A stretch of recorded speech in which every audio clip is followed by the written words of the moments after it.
Hi, my name is MaryAnne and I blog at mamasmiles.com about crafts, educational activities, and parenting tips. I am excited to share with you today some of my favorite ways to explore the world with my kids. In my perfect universe, I would take my kids and we would hop on a plane and we would visit one country and then another country and visit all the continents and see everything in person. But since that's not very practical or feasible for us right now, we do a lot of visiting the world from the comfort of our own home, and that's what I'm talking about today. There are three tools I use with my kids to visit the world.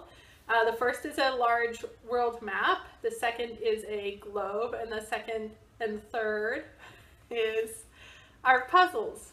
I love world maps. They can just be there and they get kids thinking about the world. It's kind of a wonderful passive learning tool.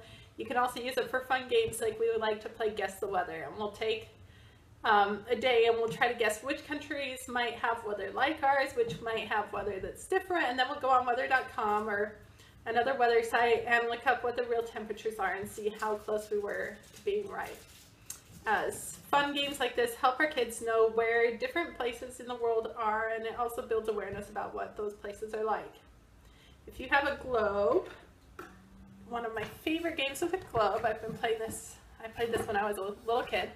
You spin the globe, close your eyes, and when it stops spinning, let's see where we landed. Oh, nice. We went to Ireland, and that's a place I've always wanted to go and haven't been yet, so I can visit it virtually. And so once you land in Ireland, you can learn about Ireland. You can learn about how to get to Ireland. You can learn about cultural customs there, favorite foods, and music. And I'll talk more about music and food in a minute. Last of the educational tools, I was talking about puzzles. I love puzzles. You can start with continent puzzles with toddlers. You can show them which continent you live on. You can talk about the other continents. You can talk about which plants grow where, which animals live where, what the weather is like as you move north and south around the globe. And then as your kids get older, you can move up to geo puzzles, where the pieces are the shapes of the countries. And then there are some 4D puzzles out there now. They're usually of cities, but there's one of the United States I know.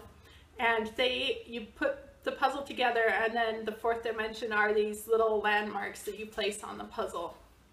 Just really fun ways to explore the geography, and in the process often learn some history and culture at the same time.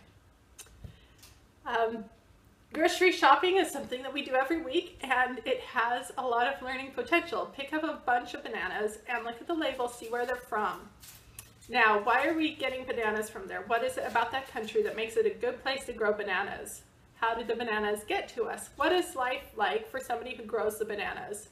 And what is something about where they live that they would probably love to share with us, and what is something that they would like to change if they could? You can do the same thing with clothing or toys. The great thing about this global economy that we live in now is that we are connected to the world just through our everyday lives. And the more we can make our kids aware of that, the more curious they will be about the world around them.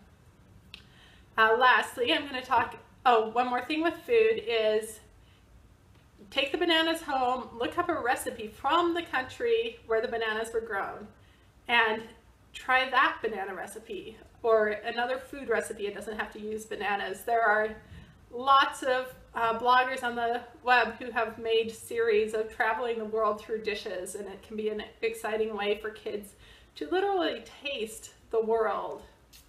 Fun way to learn. Lastly, I'm going to talk about how you can use music. YouTube is a wonderful tool for this. You can look up both folk music and popular music from around the world. You can listen to the songs. You'll hear some unusual instruments. For example, I grew up, one of the countries I lived in growing up was Bolivia, and there they have an instrument called charango, and a traditional charango is made out of an armadillo, and that explains a big part of why we don't have that instrument in, say, Massachusetts, where we used to live, because you are not going to find armadillos wandering around Massachusetts.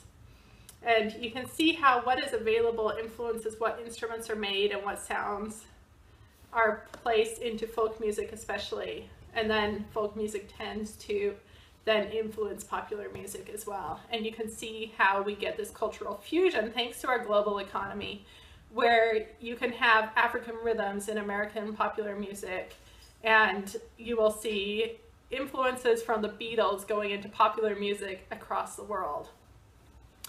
So hopefully I've given you some ideas, and you can go out and explore the world with your kids today. Thanks for listening. Bye.